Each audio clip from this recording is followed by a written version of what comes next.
Hello YouTube, this is Morgan Airspeed Prime here with my next The Dragon Prince video. This is going to be my review for Book 4 Earth, Episode 1, Rebirth Day.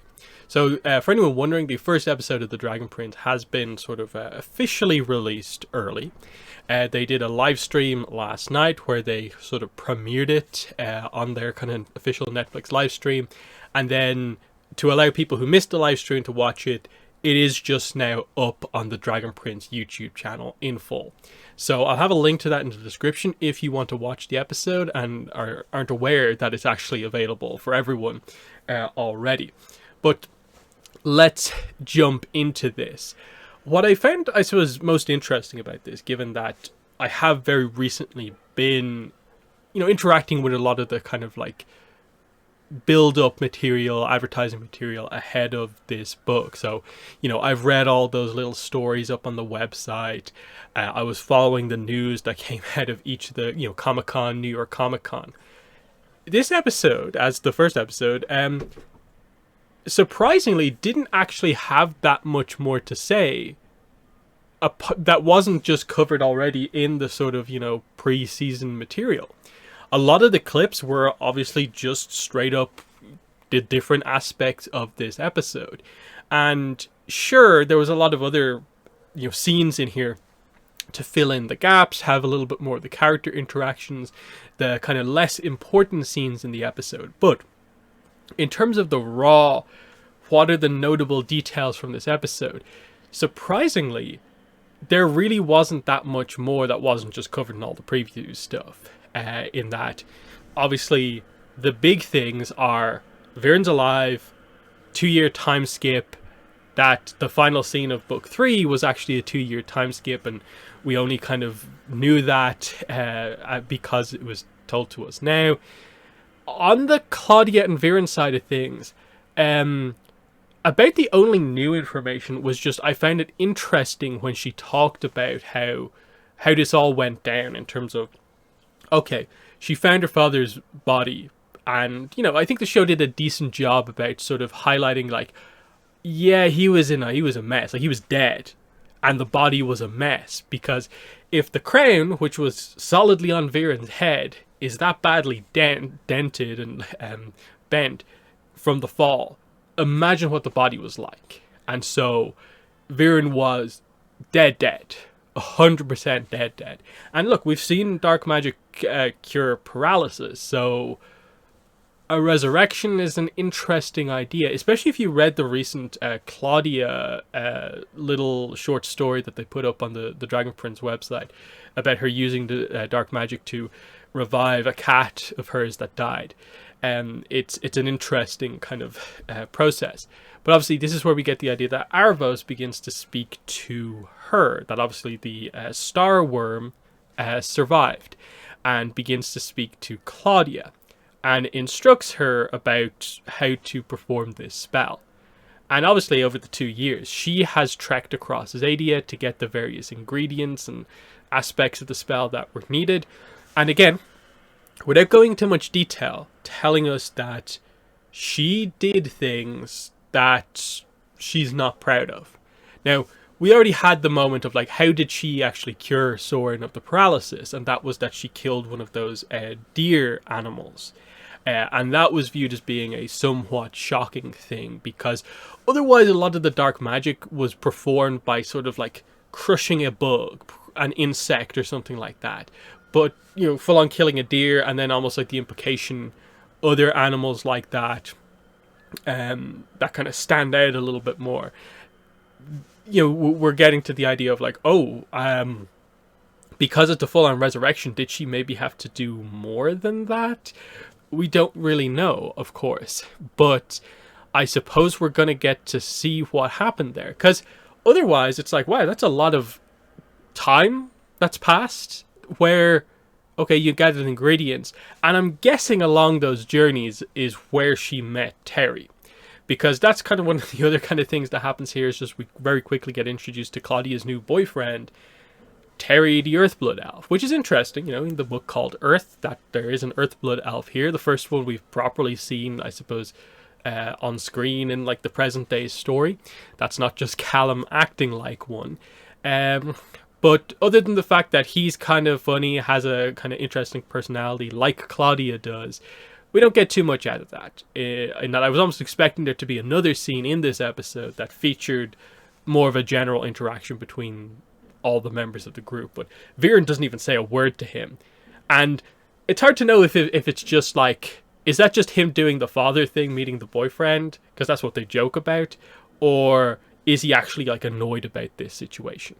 But Viren in general, like his reaction to everything is interesting because he is just for the most part in this stunned state of, oh wow, I survived the fall. No wait, I was dead for 2 days. No wait, I was dead for 2 years. And then, okay, Aravos instructed Claudia to do things. Okay. I've missed out on a lot, obviously. But you don't really know where he's at with regards to like what his plans were before, how he's going to view the kind of current state of the world. And now that their mission is to basically within 30 days, they have to free Aravos from his prison to make the resurrection of Viren permanent. That's an interesting plot point because it's obviously going to be Viren desperately, I suppose, wanting to keep himself alive. That has been a character trait of his going back to like season 1, and the fact that, you know, he was not willing to sort of like, you know, put his life on the line to like exchange for Harrow's back in like book 1. So self-preservation is important, but we know he does have some aspects where he's willing to put himself on the line, like when he went back to use magic with the 3 queens back in like the season 2 flashback.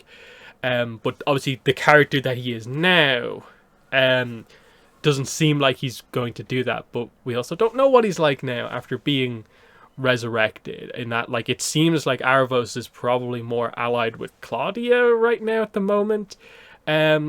Because I'm guessing Viren will probably be somewhat limited to what he can do, given that it's only like a temporary resurrection. So I doubt they're going to want to have him do a ton of dark magic himself.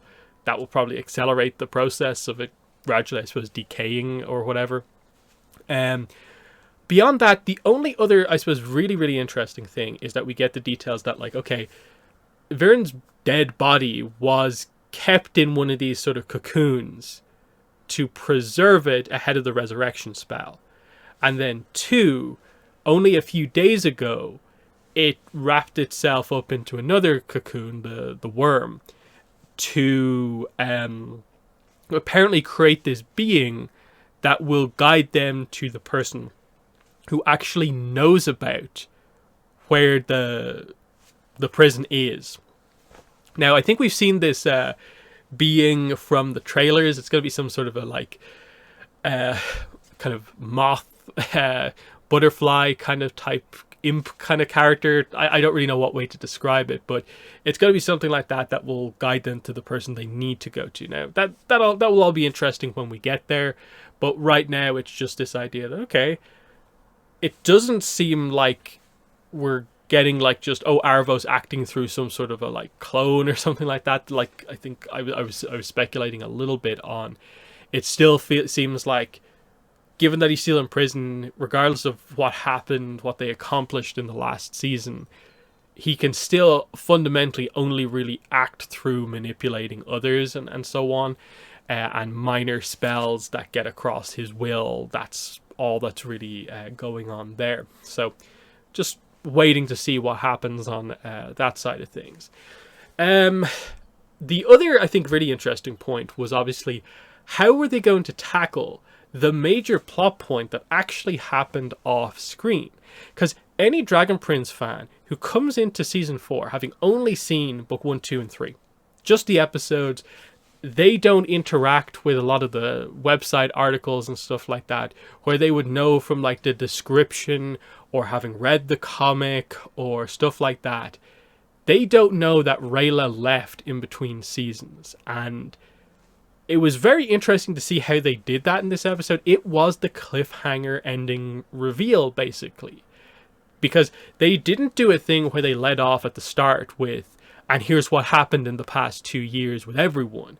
They just had Rayla's not here, and then Callum explained to Ezran that the reason he can't be excited for his birthday is because his birthday was the day 2 years ago, basically, when Rayla left. And so we do get the idea that he obviously still loves her. Ezran seems to confirm that wherever she is, she still loves you. But they don't actually explain the full details of why she left. So I'm guessing that means they're gonna just, with some sort of exposition, just roughly explain what actually happened in that comic.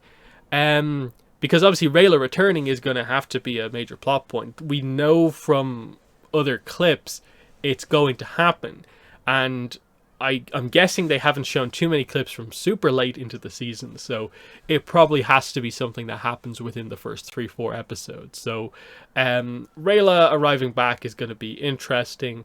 But obviously it's going to create a weird dynamic where Callum's going to be happy to see her, but it also does need to be addressed that these were 2 years where her not being around messed him up to a certain degree.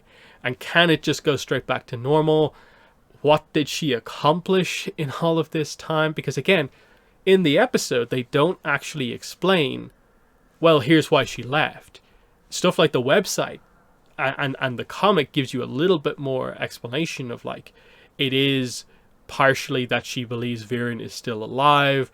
The reveal on that side of the plot more or less seems to confirm that the cocoon keeping Viren's like body preserved gave off some like effect of it coming across like Viren is alive, and that's what Rayla saw in the comic. And then there's the other plot point, which again wasn't really clear in any of the material, but apparently the description just says this, is that, and again, watching book 3 again, Rayla should know that Viren has her parents at least trapped in those coins, and that theoretically that should be the case for Runan as well. So she has multiple reasons to hunt down Viren, but obviously she hasn't succeeded. Otherwise, I think Claudia would have mentioned encountering Rayla, and so on. So that point is in the middle of all of this as well. And then the other thing that like is obviously the website shows you the goodbye letter that Rayla left for Callum as she left. So it's not this case where like Rayla just disappeared.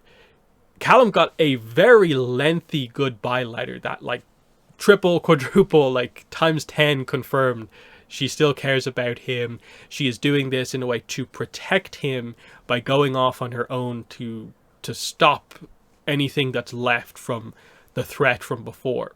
Now, we'll see how they go about actually resolving that. Otherwise, the main plot with the whole Callum stuff in this episode was them having a secret surprise birthday party for him that he thinks is actually some sort of a plot. Something bad is going to happen to Ezran, but no, he's just in on the birthday party plan. The birthday party, like, it was fine. Like, they don't linger on it too much overall. The other plot point, the main, I suppose, Ezran plot point, is that he confirms Zubeia and Zim are coming to visit Katalis. So the Dragon Queen and Prince are coming to the human kingdoms for the first time in who knows how long, and obviously there is a sense of peace at play here, and so how will people react to this? I suppose that scene when we get it, I guess episode 2 or maybe 3, will confirm to us a lot about the extent to which the temporary peace between like humans and Zadia actually is. Because I was discussing this yesterday in my speculation video ahead of book 4, that again the description for the season seems to say that there is a temporary peace between like humanity and Zadia, but there are so many elf species that we haven't even interacted with, let alone the leaders of those elf species. So is it just sort of like Sunfire elves plus the Dragon Queen and maybe a couple of other characters that have peace with humanity. And then obviously this doesn't say anything about the other human nations and so on. Now, they seem to be in a generally okay situation with that, I think, because 3 of the nations, I guess, are somewhat low because they've effectively lost leaders. Neolandia is going to be in a weird spot because obviously Prince Kasif is dead, but the father, the king, should still be in a coma. They haven't said anything about that, so I don't know.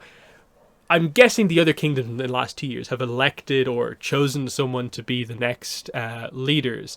And then Anya is going to be there as for Durin. So she seems okay with everything going on as well. But I doubt it will be so smooth overall. So the question here is going to be ultimately like that core conflict, which is like the premise of like the start of the Dragon Prince, the war between the two sides of the world. How much of that is still in play? Like, obviously we know, like, when we're going to get introduced to, like, some of the more, like, ancient dragons who know about things from hundreds of years ago, there will still be people who want to continue on that cycle of hatred. That's just going to be the case. Not everyone is going to be as idealistic as Ezra or even the Dragon Queen is turning out to be. But we'll see the full extent of that. Because, of course, we saw... on the Amaya side of things, basically the proposal. So Amaya and Janai are engaged now. Of course, there's still a little bit of a kind of communication kind of slight issue because Janai, I think, is learning signing but doesn't have it down properly. And then not everyone knows signing, so there's going to be some misunderstandings. And it looks like they're attacking her, but it's actually just meant to be an artistic kind of dance routine ahead of the proposal. But it's a nice scene, and that's a very notable one in terms of like effectively like 2 people who are both part of like royal families on like both sides of the divide getting married. That is kind of big. That's a notable one, just even from just the politics of it. So that's cool. Soren and Corvus, Crown Guard, of course. Soren seems in a good spot for the most part. Like, lots of joking around. He seems like he's good where he is right now.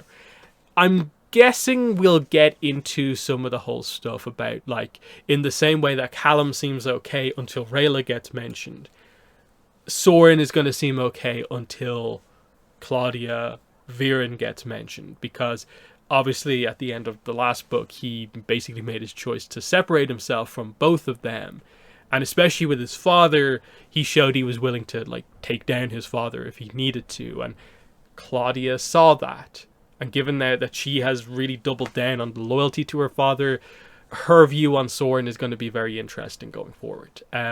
So again, that's just the whole idea of waiting to get to a lot of the interaction between the 2 groups, basically Claudia, Viren, plus like most of the other hero characters, is going to be fascinating, because like there are things like Callum is trying to translate the stuff on the mirror, meaning that he effectively at any point could have contact from Aravos and go down a similar path to Viren if needs be. And I'm guessing they'll do something with that. The timing is going to be interesting on like when exactly this happens, how the stuff with Rayla goes versus the trajectory of Callum in general. He shows us at least one new spell that he has, but it's still using sky magic. So right now they're not confirming any other arcanums for Callum or anything like that. But obviously I'm guessing he's investigating stuff that will mean he ends up knowing quite a bit of dark magic coming out of this, just because he obviously remembers things like pretty much instantaneously. So any sense of him coming across that, he by default will just know it, even if he doesn't want to. And I think that's most everything. I think that's all the different kind of plot threads. Obviously, like there are other characters in the episode, of course, but in general, I think that's the core idea here. So a good opening episode. It's just that because I've interacted with so much of the pre-season content, It feels like I already know the main takeaways from this episode, especially because the whole Rayla situation is a weird one, because they have to tell people who haven't read the comics or the other material what's going on with that. So for people who've read the comic, you're just kind of being like, okay, get to the show. We know it up to this point. Show us a little bit more. So there's just that aspect going on as well. You have to be aware that not everyone will have interacted with your not as important content, even if it is 100% canon. Which, the comics are. The comics both have been very good, and I assume we'll both link into things when we get to it, but, for now, this is where we're at. And yeah, I'm excited for the new season in just a few days' time now. What is it, like, under a week now away from the launch of the season? And I think airing an episode ahead of time, great marketing move. The show's been off the air for 3 years. A lot of people will have completely forgotten about it, will not have interacted with this show since 3 years ago. This is a good move to be like, hey, you can watch the first episode because it's just up on YouTube. You don't even have to have Netflix. You can just watch the first episode and highlight that, hey, the show is back in just a few days, and there's a bunch of stuff that's happened that you may not know about. And so in that sense, for getting new people back in, I can see how this is potentially like a pretty crazy idea episode, and there's going to be big reactions if you haven't been caught up with everything. But still, the excitement is cool. It means when all of the episodes drop at once, it's nice to know that, only 8 episodes to cover on that day instead of a full 9. So I can kind of group the episodes a little bit kind of like better, and it just makes it like a little easier. Again, I would sort of prefer that they did just release the episodes kind of week by week, just to allow the fandom experience to be a little bit better.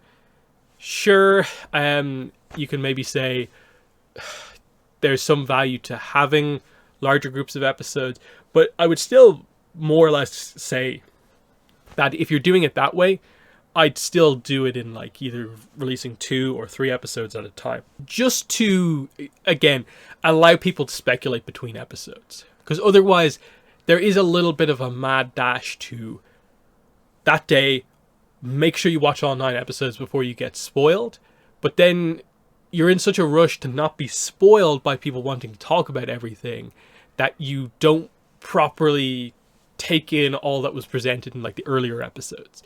So there's always going to be that thing with just the Netflix kind of style format, but that's that.